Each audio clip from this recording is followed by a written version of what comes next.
Ezequiel, capítulo 34, a partir do versículo de número 11.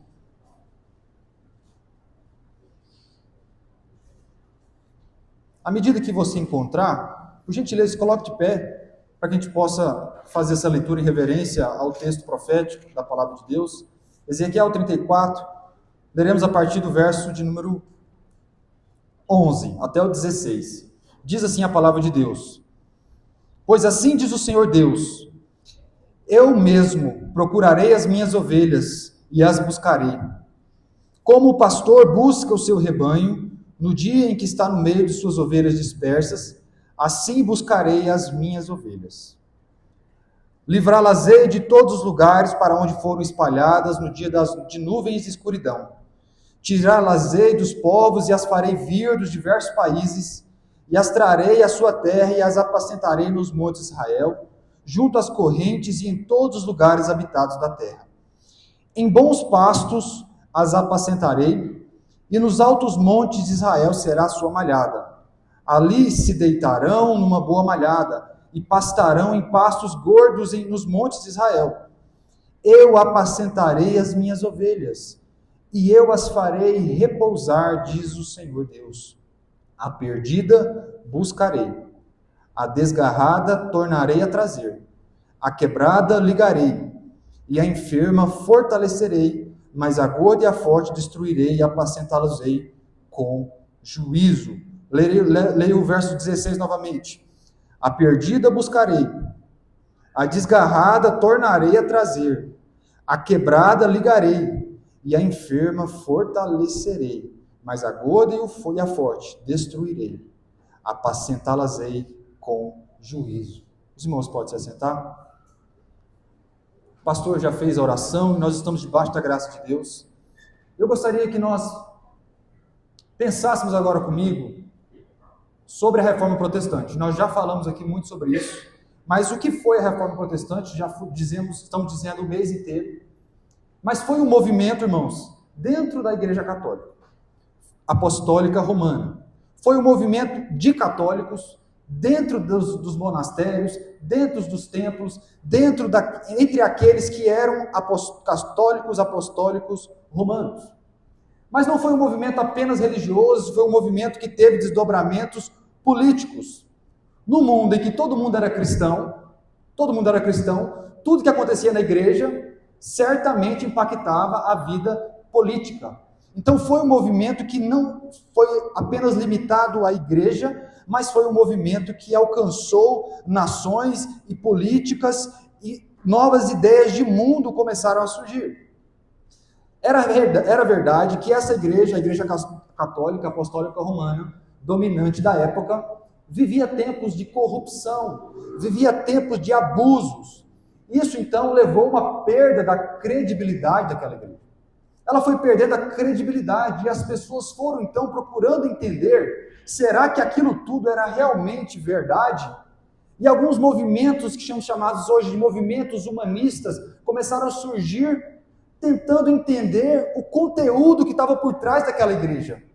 Diante de tanto abuso, diante de toda a corrupção, eles queriam voltar ao início, às origens da igreja, aos escritos originais da palavra de Deus. Então houve essa busca, houve esse movimento em busca de uma fé que tivesse base, uma fé que não fosse apenas superstições, mas que tivesse conteúdo.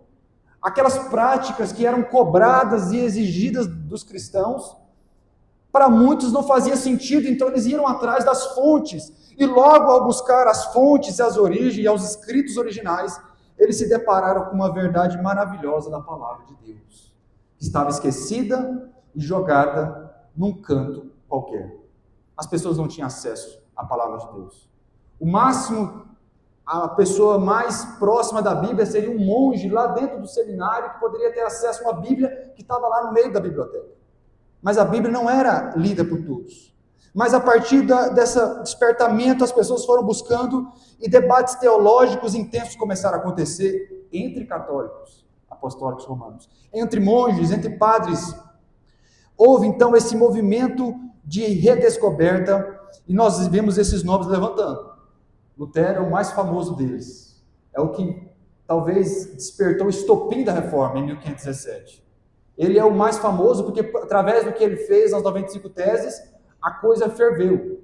Mas já era um movimento que já estava um burburinho há muito tempo. E depois dele ainda ficou movimentando muito tempo. Há muitos outros nomes. Lutero, Zwingli foi da semana passada, o professor Ricardo ensinou. Nós temos Calvino, nós temos Cranmer, nós temos vários outros nomes e nós temos Martin Bucer, ou Butzer, dependendo da palavra. Vou falar Bucer, né? Mas o nome original é Butzer, que é meio alemão. E esse homem, um pouco apagado, talvez poucos conheçam, Martin Butzer, talvez esquecido, ninguém sabe muito bem o que ele fez. Ele teve uma importância enorme na nossa igreja, principalmente nós como presbiterianos. Nós lembramos só de Calvino, lembramos de Zwingli, mas talvez nós não lembramos de Martin Butzer. E é por isso que nós, como igreja, entendemos que é importante a igreja entender a origem das coisas, o porquê das coisas e o motivo da nossa história. Houve então nesse movimento da reforma uma necessidade de um cuidado com as almas que não se tinha antigamente. A igreja crescia através do poder político, as pessoas entravam na igreja, as pessoas se batizavam, primeira comunhão, crisma, e as coisas iam acontecendo, a Eucaristia, mas não havia um cuidado com as almas. Era isso, e se quisesse era isso, senão tchau, excomunhão, acabou. Não havia naquele tempo uma mentalidade pastoral, uma mentalidade de cuidado com as ovelhas. E Martin Bucer, ele teve um despertamento pastoral a partir do texto que nós lemos. No texto que nós lemos, nós vimos a promessa de Deus de que Ele mesmo iria juntar as suas ovelhas. Ele fala que a perdida Ele vai trazer, a ferida Ele vai curar, a que tiver fraca Ele vai fortalecer. E nós vimos esse cumprimento dessa palavra em Cristo Jesus. Cristo, Ele pega gente de todos os tipos e Ele arrebanha para si um povo. Eu pergunto, você é parte desse povo?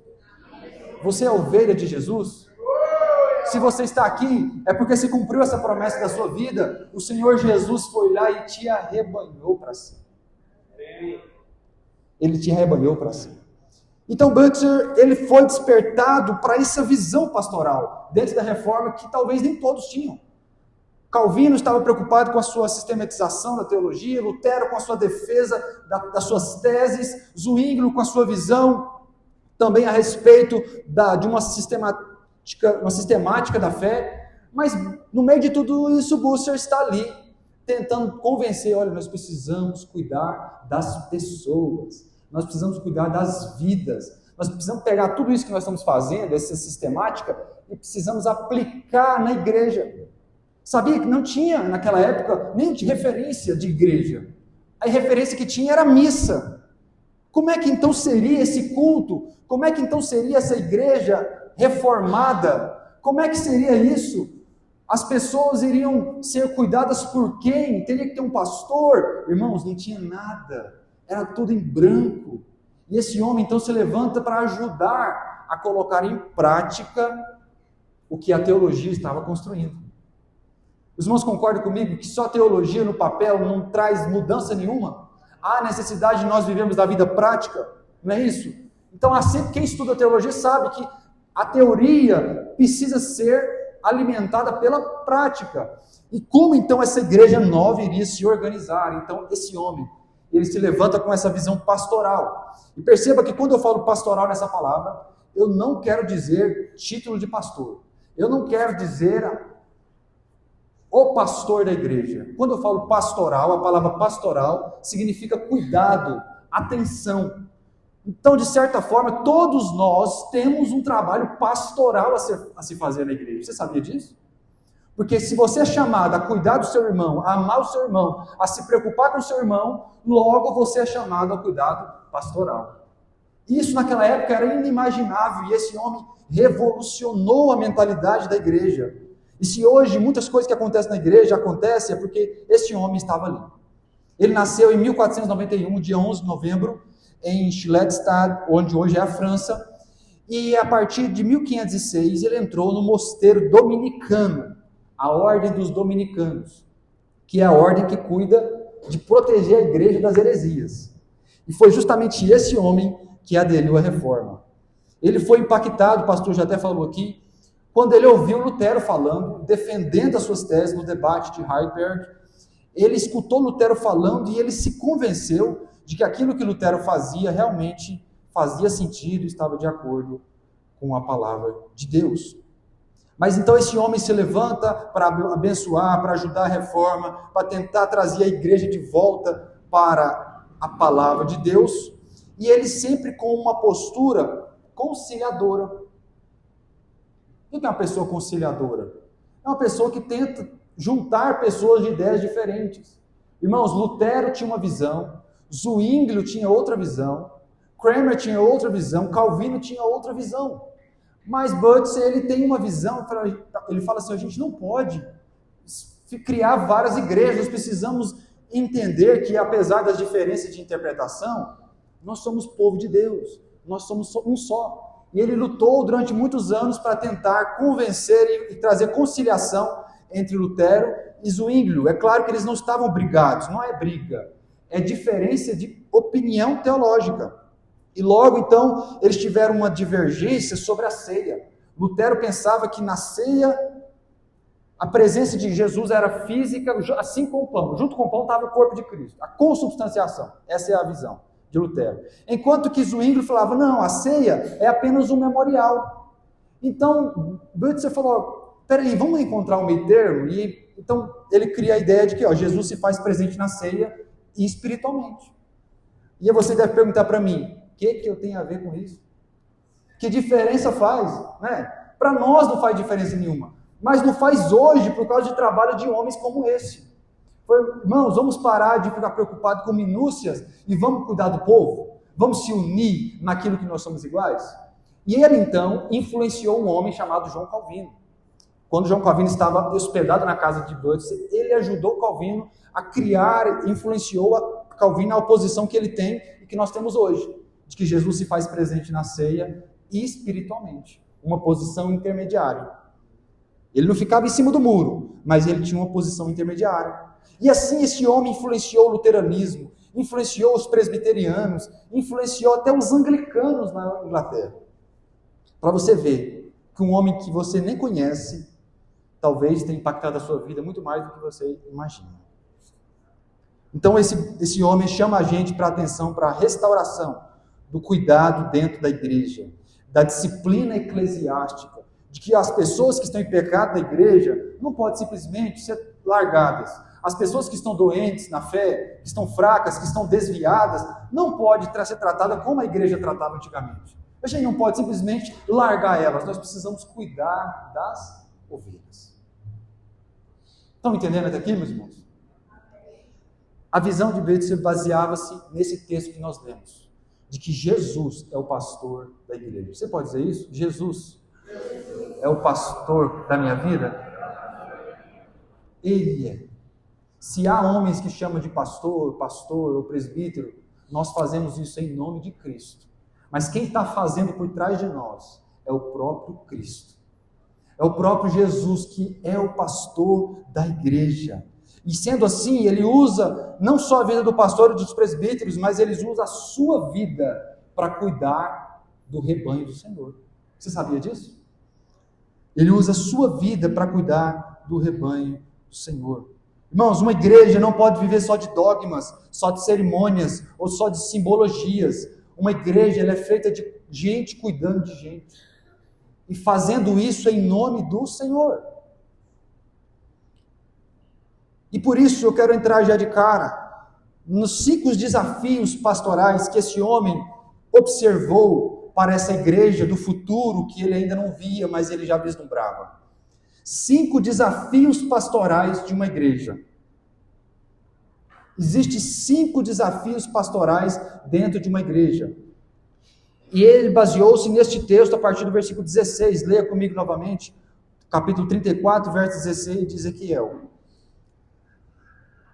Falando das ovelhas, a perdida buscarei, a desgarrada tornarei a trazer, a quebrada ligarei, a enferma fortalecerei, mas a gorda e a forte destruirei, apacentá-las-ei com juízo.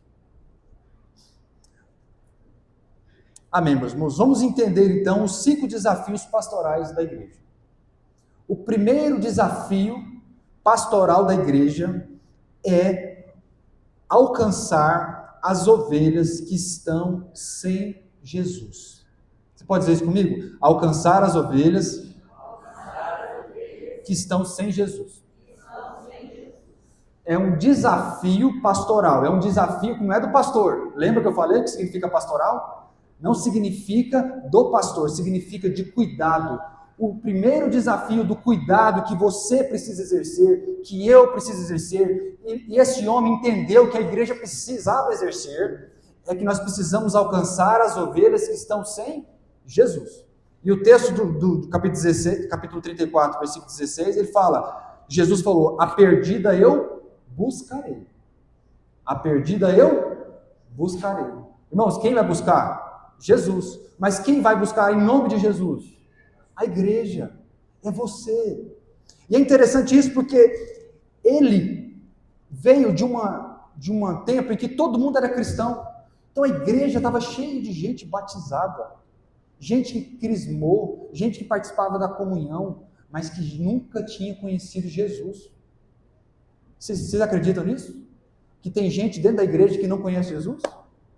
Era só naquele tempo ou hoje também, meus irmãos? Irmãos, há pessoas dentro dos bancos da igreja que não conhecem Jesus. Então esse é um desafio pastoral da igreja. Enquanto nós estamos aqui, há pessoas que não conhecem Jesus.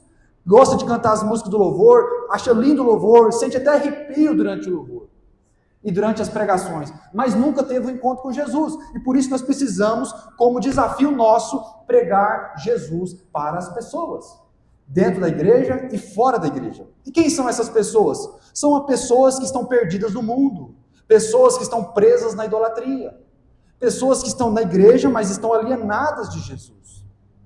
Ele diz assim, tudo que nós viermos a usufruir sem Jesus, ainda que pareça ser muito bom, fere a Deus e é um veneno que leva à morte. Então há muitas pessoas que estão aí usufruindo da vida como coisas muito boas, mas sem Jesus. Então é como se eles estivessem tomando um veneno que estava matando a própria alma deles. Há muitas pessoas nessa condição. E existe um desafio para mim e para você de pregar o evangelho a essas pessoas. O Senhor quer alcançar essas ovelhas perdidas através da nossa vida, através da igreja. O povo precisa ser evangelizado, o povo precisa ser ensinado, isso que esse homem dizia. Não adianta a gente ficar só aqui fazendo cerimônias e missas e cultos simbólicos se o evangelho não for pregado para as pessoas. E como então você e eu precisamos pregar o evangelho? Primeiro, irmãos, cuide disso, preste atenção nisso. O cristão precisa conduzir todas as pessoas a Cristo. Todas as pessoas, pode dizer todas as pessoas? Não há ninguém que você não tenha o dever. Não há ninguém neste mundo que você e eu não temos o dever de conduzir a Jesus. Você precisa fazer isso. Você precisa me ouvir hoje. Você precisa me ouvir hoje para entender que todas as pessoas precisam de Jesus. A igreja não cresce por poder financeiro. A igreja não cresce por poder político. A igreja só cresce pela evangelização das pessoas. Se a igreja católica apostólica romana daquele tempo crescia de outras formas, ele desprezava. O que esse homem está nos ensinando é, olha, a igreja só vai crescer no dia que ela pregar o evangelho. No dia em que ela ouvir Jesus e participar do que Jesus está fazendo nessa terra, que é arrebanhar as ovelhas perdidas.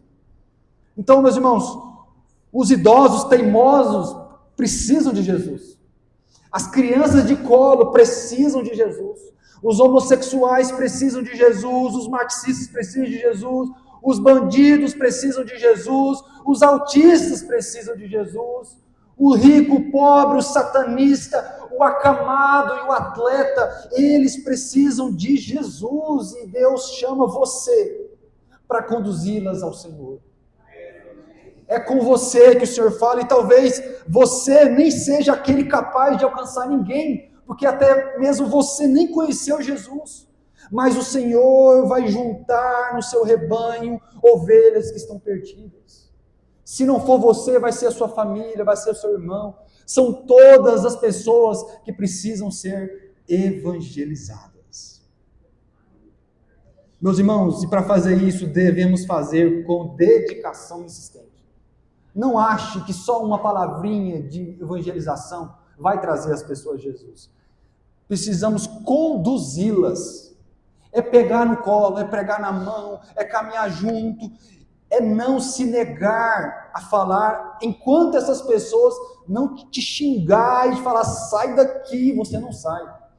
Enquanto elas não agirem como cães que atacam a gente, como diz a palavra, não larga eles. Enquanto eles não agirem como porcos, em que você joga a pérola e eles pisam e desprezam, você precisa continuar. Talvez seja o seu marido, talvez seja um parente seu, talvez seja o seu amigo do trabalho, mas você não pode deixar de ser insistente. Seja chato se preciso for, seja insistente, porque a sua palavra vai despertar nela ou a conversão ou a rejeição. Mas o seu trabalho estará feito, o seu trabalho estará pronto. Porque se o Senhor tem elas para chamar, a sua pregação, se for fiel à palavra, ela vai despertar arrependimento, ela vai despertar mudança naquela vida, porque quem está fazendo não é você, é o Jesus que está arrebanhando as suas ovelhas perdidas. Você realmente acredita nisso? Que Jesus está neste momento arrebanhando ovelhas perdidas? E Ele fará através da igreja. Irmãos, isso talvez é óbvio, você está falando, olha, tudo que você está falando eu já sei. Você já sabe, porque um homem como esse lá atrás já vem falando isso há muito tempo. A igreja reformada, a igreja evangélica, ela foi construída em cima de verdades como essa. E nós não podemos parar de viver isso. Pregação do Evangelho do Senhor. Abra sua casa para pregar a palavra. Deixe que alguém use a sua casa para pregar a palavra. Vá até a casa de outra pessoa para pregar a palavra. Não negligencie esse dever tão importante, porque quem está fazendo é o nosso Senhor Jesus. Essas ovelhas só estarão no aprisco, elas só estarão reunidas pelo Senhor Jesus, quando elas estiverem integradas na igreja e submissas ao Senhor. Há pessoas que vêm para a igreja e a gente já larga. Não, enquanto elas não se submeter a Jesus de todo o seu coração, mudar de vida, mudar sua mentalidade, você precisa persistir e não largar essas vidas perdidas.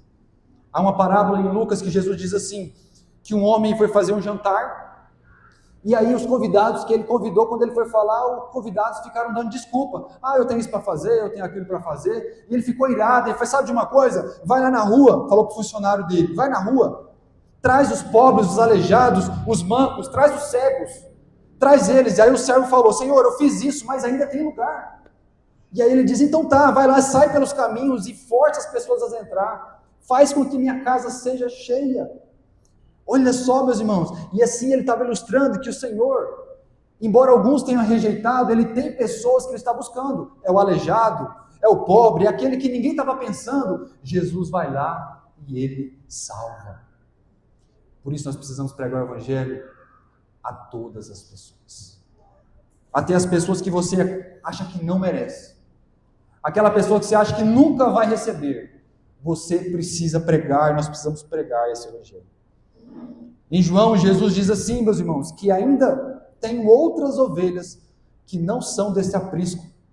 Também me convém agregar estas, e elas ouvirão a minha voz, e haverá um rebanho e um pastor. Meus irmãos, de acordo com a palavra de Deus, existe nesse momento ovelhas que o Senhor ainda não chamou, que Ele não trouxe. Olha que maravilhoso. Ele já considera como ovelha perdida. Olha que coisa maravilhosa, elas já são ovelhas perdidas. E o Senhor falou, elas não estão ainda no aprisco, mas eu vou buscar. E Ele vai buscar através de você. É um desafio? É um desafio para você pregar o Evangelho? Eu sei que é. É um desafio para você, às vezes, falar de uma coisa e as pessoas te ridicularizarem, considerar algo do passado, retrógrado, pregar arrependimento de pecado, pregar mudança de vida. É um desafio, mas é um desafio da igreja, é o primeiro desafio. Eu quero falar mais do segundo desafio.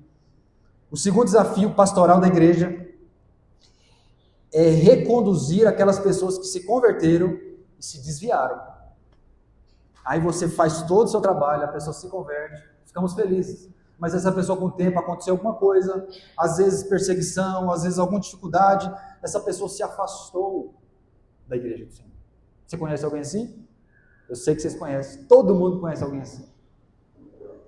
Este é o segundo desafio pastoral da igreja.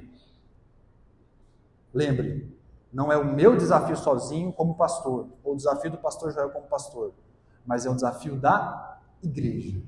É um desafio de cuidado que a igreja precisa acordar. A igreja evangélica, a igreja reformada, ela nasce em cima da pregação do evangelho.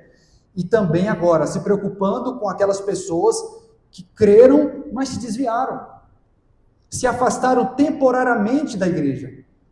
Você não sabe se vai ser definitivamente, se elas se apostataram da fé definitivamente. Mas nós precisamos abrir nossos olhos e olhar para essas pessoas.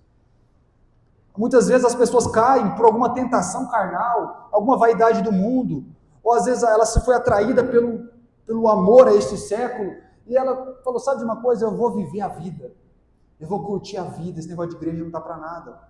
Mas irmãos, ela pode ser ainda ovelha do Senhor, que o Senhor quer que traga de volta. Quer que você trabalhe e ajude para que elas retornem ao rebanho do Senhor. Coloque aí de novo o texto do capítulo 34, verso 16, que fala que o Senhor Jesus, ele vai buscar a perdida, e ele vai o quê? A desgarrada tornarei a trazer. Há pessoas que nesse momento estão desviadas, estão longe da igreja, mas o Senhor tem propósito com elas. O Senhor quer trazê-las de volta ao rebanho. E por isso que é um desafio, não para o pastor, ou não para uma pessoa, mas para todas esses irmãos, toda a igreja do Senhor. E se nós não estamos preocupados com isso, se nós achamos que isso é problema de pastor, você está muito bem enganado. Como diz antigamente, redondamente enganado. Esse desafio é seu. Esse problema é nosso. Nós precisamos buscar essas pessoas enquanto Jesus não volta. Precisamos desempenhar e trazê-los de volta à comunidade. E é assim que a palavra diz em Lucas 15, que o pastor, ele é capaz de deixar as 99 para trás e vai atrás de uma que se desgarrou. E esse é o amor que um pastor tem que ter.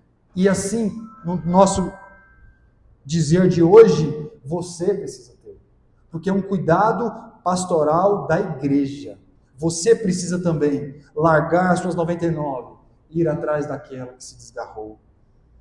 É um papel da igreja. Isso tem que ser feito com a mesma força com que esse pastor faz isso. Ele larga as 99 e ele vai com medo, deixando as 99, mas ele vai atrás e ele volta com elas nos ombros, alegres, porque aquela que está perdida está de volta. Oh, meus irmãos, você e eu veremos essas ovelhas retornando para o corpo de Cristo. Você verá aquele conhecido seu, desviado, retornar a Jesus. Mas esse é um desafio que nós precisamos enfrentar e assumir para a nossa vida. Eu quero te ver também com uma ovelhinha nos ombros, alegres e voltando. Olha, eu estou trazendo junto com o meu Jesus a ovelha que estava perdida. Aleluia! Quem está fazendo isso não é você, é Jesus através da sua vida. É algo poderoso. Nós precisamos tratar como uma mulher em parto, que está preocupada, está trabalhando em dores para gerar o seu filho, para dar à luz o seu filho. E é esse mesmo sentimento que você precisa ter em relação às vidas que estão desviadas. É um trabalho de parto, em que eu me desdobro, eu sinto dores, eu carrego fardo, mas eu quero que essa pessoa volte para o Senhor Jesus. Aonde foi a nossa empolgação? Aonde foi o nosso prazer de fazer cultos, de fazer célula, de fazer pequenos grupos na nossa casa, aonde foi a alegria de chamar as pessoas para a nossa residência, vizinhos e os desgarrados, e se preocupar com essas vidas, para onde foi a vontade de orar por aqueles que estão morrendo sem Jesus, aqueles que estão longe do Senhor. Para onde foi, igreja? Para onde foi esse prazer de ver as pessoas aceitando Jesus? E é esse carinho e é esse amor que esse homem, Martin Bucer, tinha para com a igreja. Então a igreja precisava ser formada com essa mentalidade. Se nós estamos aqui comemorando algo de 500 anos atrás, é porque talvez já tenhamos perdido esse ardor missionário, esse ardor reformado de alcançar as ovelhas que estão desviadas. Esse é o segundo desafio pastoral da igreja. O terceiro desafio pastoral da igreja, eu quero dizer, e vocês por favor repetem, é ajudar aqueles que caíram em pecado grave. Isso não acontece, né, meus irmãos? Só acontece lá em Governador Valadares. Crente cai em pecado, meus irmãos? Há pessoas que são fiéis ao Senhor, que permanecem na igreja, mas de repente caem em pecado. Tragédia. O pastor já deve ter uma lista gigantesca de casos. E para um pastor é dolorido. Mas se é dolorido, por que é dolorido só para o pastor? Precisa ser dolorido para toda a igreja. E nós, como igreja, temos esse terceiro desafio, que é ajudar aquelas pessoas que caíram em pecados graves. E no texto, por gentileza, coloca o texto aí, por favor.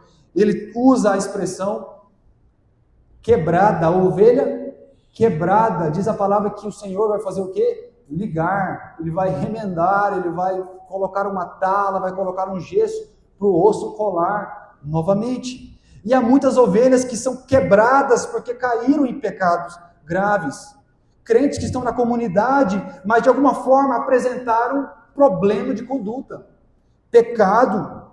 Talvez o nome está sujo no Serasa, no SPC. Talvez fez um compromisso com o irmão, mas não conseguiu cumprir o irmão, está em dívida. Ou talvez caiu em adultério.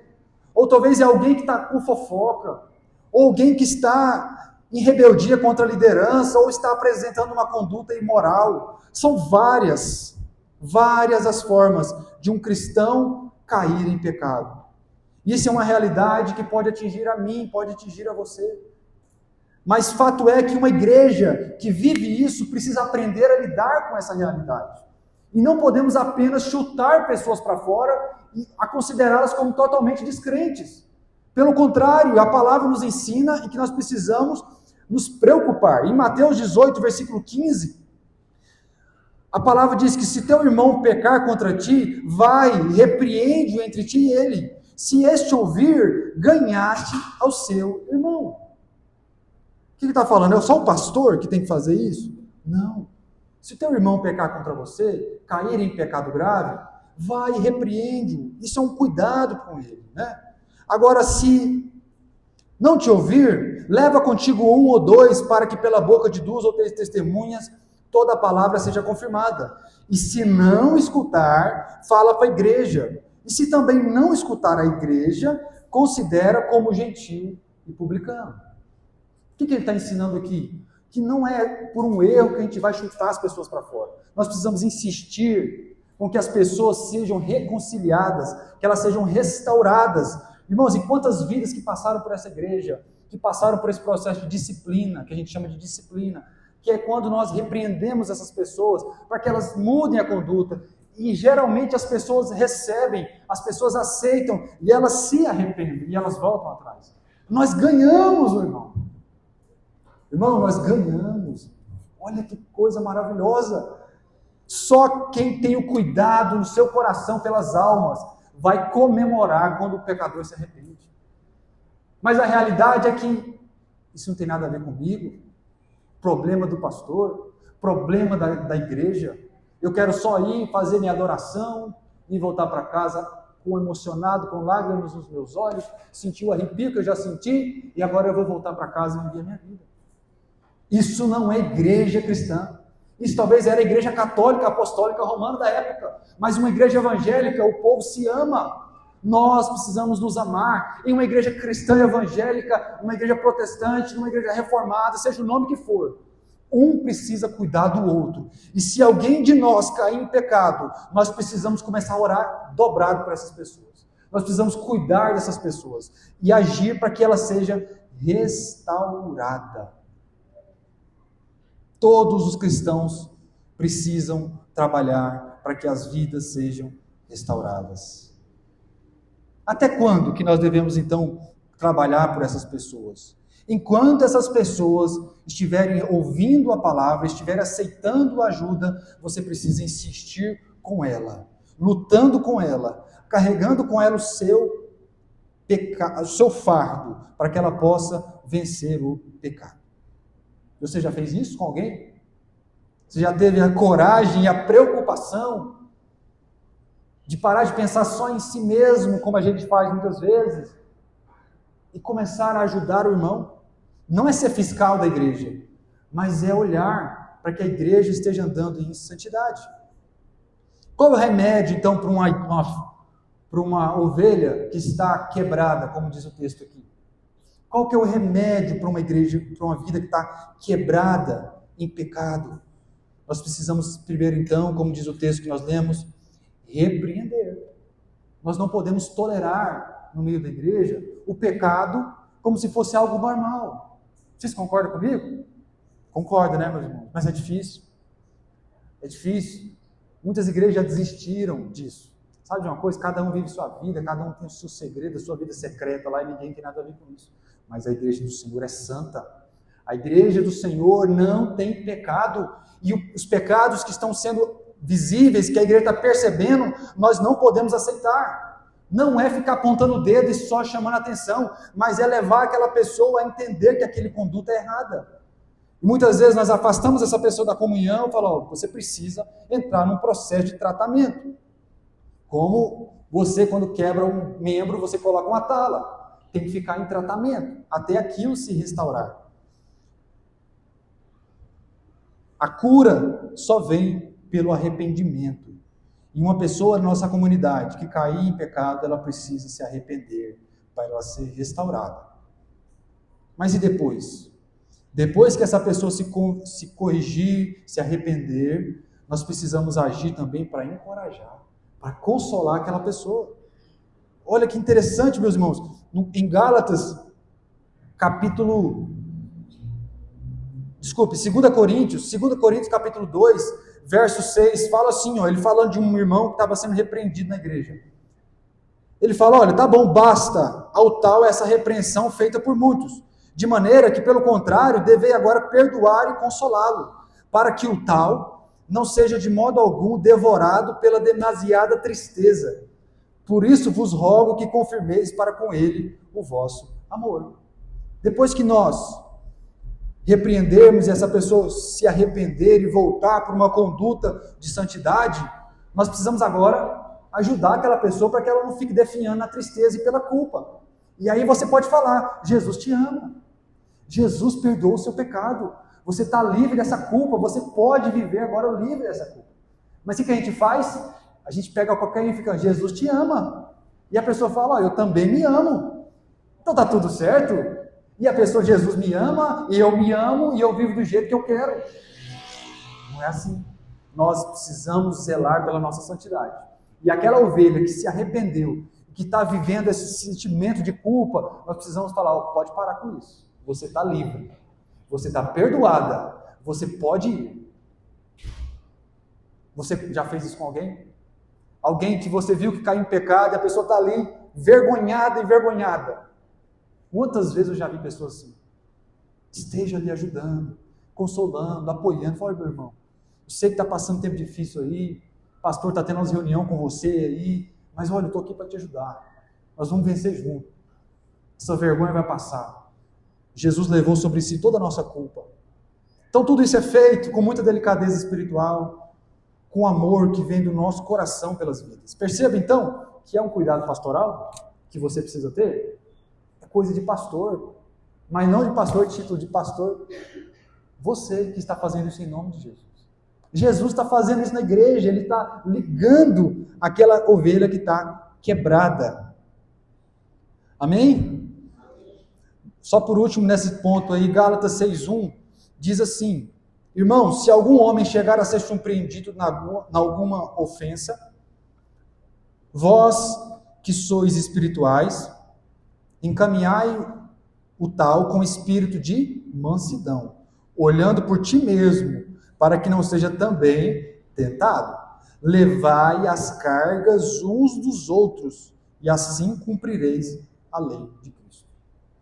Se você está vivendo a sua vida cristã, acha que você é crente, é só ir para a igreja, assistir um culto e ir embora para casa, sem nenhum tipo de relacionamento com as pessoas, você está descumprindo a palavra de Deus. Levai as cargas uns dos outros. Ajude o seu irmão. Abra o seu olho para ver quem está do seu lado. Você pode fazer esse exercício agora comigo? Olha para a direita e olha para a esquerda. Olha aí. Agora olha para alguém que não é da sua família, por favor. Olha para alguém que não é da sua família. Isso. Está vendo? Está aí. É uma pessoa. É uma vida igual a você. Que tem o mesmo problema, mesmas tentações, os mesmos medos, as mesmas dificuldades. Nós somos todos iguais. Somos todos ovelhas. Talvez essa ovelha que você olhou aí está quebrada. Está com a patinha quebrada. E o Senhor vai usar a sua vida para ela ser curada. Para que ela seja ligada. Mas sabe quem está fazendo isso em última instância? Não é você. Existe um Deus por trás de tudo isso. O próprio Cristo está agindo na igreja. Irmãos, o Cristo está no meio de nós. O Senhor, Ele passeia no meio da comunidade. O próprio Cristo, Ele que está aqui proporcionando esse banquete para a sua vida. Eu estou aqui não por mim, mas por Cristo. E essa mensagem não vem de mim, vem de Cristo para a igreja. Então nós estamos ali, somos um povo abençoado e precisamos então entender essa realidade. Quarto ponto, e é o quarto desafio pastoral da igreja, eu peço que os irmãos repitam comigo, fortalecer os crentes fracos na fé. Isso. Quem são os crentes fracos na fé? São aqueles que têm algum tipo de fraqueza na sua constância na fé. Seja por causa de uma perseguição, ele está se sentindo pressionado pelo mundo, e ele fala, esse negócio de Jesus, esse negócio de fé, não é coisa de agora, e a pessoa começa a se atrair por coisas do mundo, ou às vezes um problema, uma luta muito grande que vem sobre a vida dela, e ela está com medo, ela está com dificuldade de exercer a sua fé, de viver pela fé. Talvez você seja essa ovelha aqui hoje, a ovelha fraca. O que diz o Senhor sobre a igreja, sobre a ovelha fraca? Essa enferma. A enferma fortalecerei. O Senhor Jesus pegará as ovelhas fracas e Ele vai fazer um processo de fortalecimento. Então as ovelhas fracas também pode ser até aquelas pessoas, a Bíblia chama de fracos na fé, aqueles legalistas. No Antigo Testamento, no começo da igreja, tinha as pessoas que falavam, nós precisamos reunir no sábado. Esse dia é o dia importante, esse dia aqui é mais importante, esse dia aqui é sagrado, esse dia não é. Então a Bíblia vai falando sobre esse tipo de fraqueza. Olha, isso aqui não pode comer, isso aqui pode comer. Isso aqui é de Deus, isso aqui não é de Deus. Então, esse tipo de cuidado, de legalismo, de superficialidade, de ritualismo, também a Bíblia trata como alguém fraco na fé. Você acha que a igreja tem esses ou não, meus irmãos? Só para você ter uma ideia. Teve uma época que nós tinha que, no dia da ceia, os presbíteros tinham que estar de uma roupa. E aí o negócio foi virando uma regra que nós tivemos que dar uma... Peraí, não é por aí não. Mas que como nós tratarmos os fracos na fé? São os legalistas, os superficiais, é aquele que está preocupado com a roupa, se a roupa é tal, sabe? Aqueles usos e costumes. Como nós devemos tratar com isso? Então esse homem conciliador como era Bucer, ele fala, olha, nós precisamos levar as pessoas a primeiro olhar para Cristo. Pegar e fortalecer essas pessoas para elas olhar para Cristo. O que a gente faz? A gente não pode ceder cair no legalismo, mas também a gente não precisa entrar em briga. Vamos encontrar um meio termo? Vamos encontrar uma forma da igreja toda, com as suas opiniões várias. Vamos encontrar um meio termo? Vamos encontrar uma forma da gente chegar ao nosso caminho? E é assim que nós precisamos ter esse cuidado pastoral com pessoas que são fracas na fé. A pessoa que qualquer coisa ela está saindo da igreja porque ela não concorda que com a luz não é dessa forma. O que a gente faz? Se quiser é assim, senão tchau. Aqui é desse jeito, senão tchau. Não é assim. Não é assim, né, meus irmãos? Se você tem esse cuidado pastoral na sua vida, você vai concordar comigo que não é assim. A gente não chuta as pessoas. A gente tenta encontrar uma forma de não ficar preso àquela exigência, mas vamos encontrar uma forma da gente seguir o nosso caminho junto? Vamos fazer isso? Isso tem que ser feito por todos nós. Nós temos que ser conciliadores. Nós temos que ter cuidado com aqueles que estão fracos na fé, aqueles que não entenderam a grandeza de Cristo. Então, meus irmãos, todas as enfermidades e fraquezas da vida cristã, ela provém de uma fé fraca e débil. E há muitos irmãos que são fracos e são débeis na fé. São pessoas que precisam ser ajudados. Essa pessoa precisa ser abordada, precisa ser ajudada, consolada. Isso, então, é feito de várias formas. A igreja, então, precisa, cuidar dessas almas. Interessante que, quando nós olhamos para a palavra de Deus, Isaías 35, versículo 3, o profeta diz assim, fortalecei as mãos fracas e firmai os joelhos trementes, dizei aos turbados de coração, sede fortes, não temais, eis que o vosso Deus virá com vingança, com recompensa, ele virá e vos salvará. Romanos capítulo 14, versículo 1, diz assim, aceitem o que é fraco na fé, acolhei o que é débil na fé, não porém para discutir opiniões, acolham aquele que é fraco na fé. Tenham paciência, em nome de Jesus. E por fim, eu quero finalizar, o tempo já foi, a quinta e último desafio pastoral, e você repita comigo, preservar o forte para não escandalizar os outros. Isso.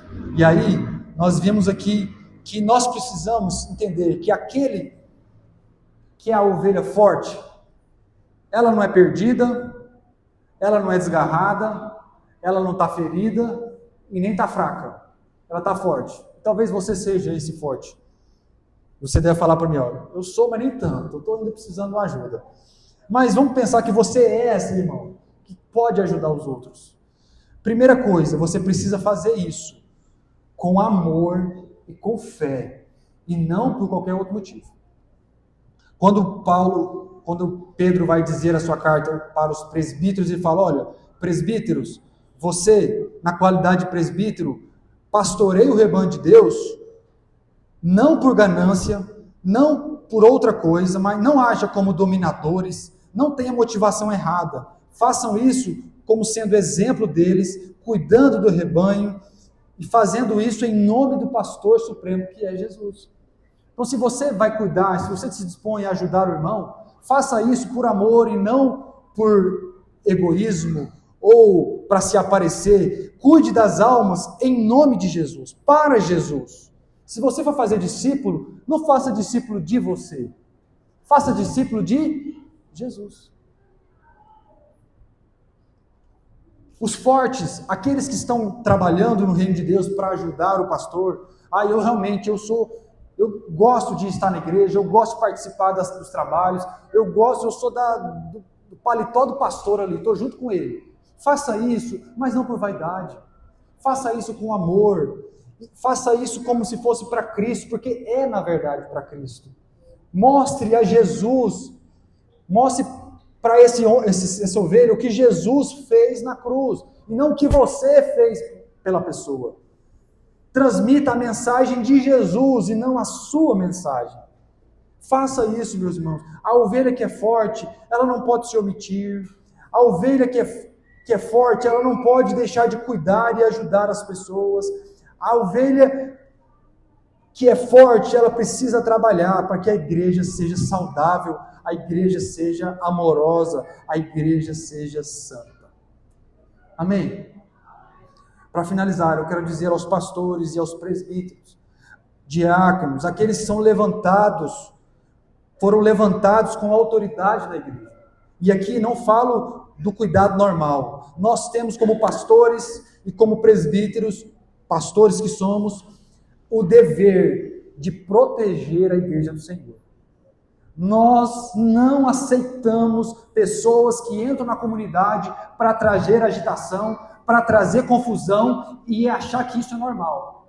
Muitas vezes você vai ver os seus pastores agir com rigor, agir com firmeza a respeito de muitos assuntos, porque é necessário. Nem sempre o carinho nas ovelhas funciona, o falar funciona, há necessidade muitas vezes, sob a autoridade de Cristo, nós afastarmos da comunidade aqueles que não são ovelhas, que são os bodes. Na igreja tem bode, meus irmãos?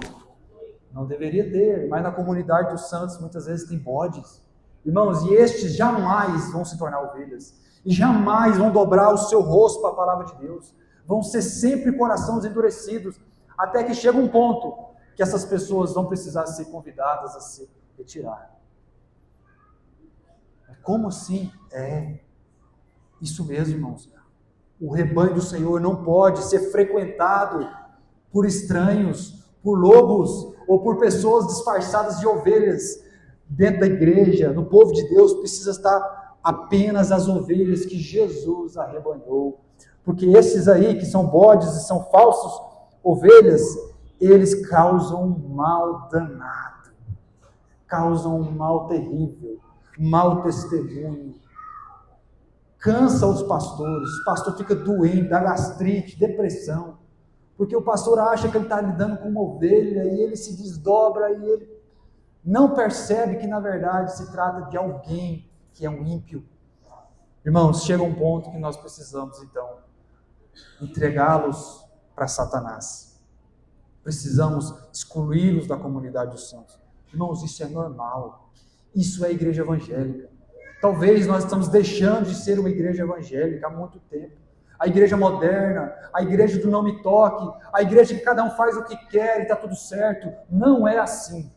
Porque quem está fazendo a obra não é eu, é Jesus. E tudo que nós fazemos em amor pelas almas, em nome de Cristo, nós muitas vezes precisamos ser rígidos, mas nós fazemos para o bem do corpo de Cristo. Isso que eu disse até aqui, é que um homem há 500 anos atrás pensou e organizou. E nós aqui estamos apenas reafirmando para a igreja. Nós não podemos deixar que a impiedade tome conta da nossa igreja. Que os nossos jovens achem normal ter sexo antes do casamento. Nós não podemos ser normal ter pessoas que são amigados e não casam. Nós não podemos achar normal essa coisa de ter nome sujo e está tudo bem, de dar calote, ter uma vida desonesta. A igreja do Senhor precisa dar bom testemunho, porque tudo isso vai abençoar a evangelização, a vinda das pessoas, e a igreja ela fica atrativa. A igreja é um polo missionário quando é uma igreja viva, uma igreja cheia do Espírito Santo, uma igreja que não tolera o pecado, mas acima de tudo, uma igreja que ama uns aos outros. Irmãos, nós precisamos aqui, eu estou falando com a igreja para ser renovada do Parque Eteril. Nós precisamos ser um povo que ama uns aos outros, que cuida uns dos outros, que se preocupa com uns aos outros. E da próxima vez, então, que você vir para a igreja, e talvez hoje, antes de ir embora, você vai cumprimentar mais pessoas do que você fazia. Porque talvez até hoje, você acabava o culto, você só não sentou lá onde o Haroldo está, porque o Haroldo é grande e tem medo de tirar do lugar dele. Mas senta e já quer ir embora, meus irmãos. Não faça isso. Deus quer usar a sua vida. Deus quer abençoar pessoas através de você. Ele quer arrebanhar ovelhas através da sua vida. E te chama a dar lugar. Fique de pé agora, nesse momento.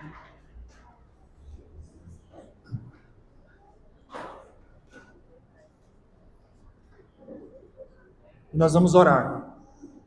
Vamos orar ao Senhor agora, pedindo ao Senhor: Senhor, usa a minha vida para ser bênção sobre aquelas pessoas que precisam de ajuda.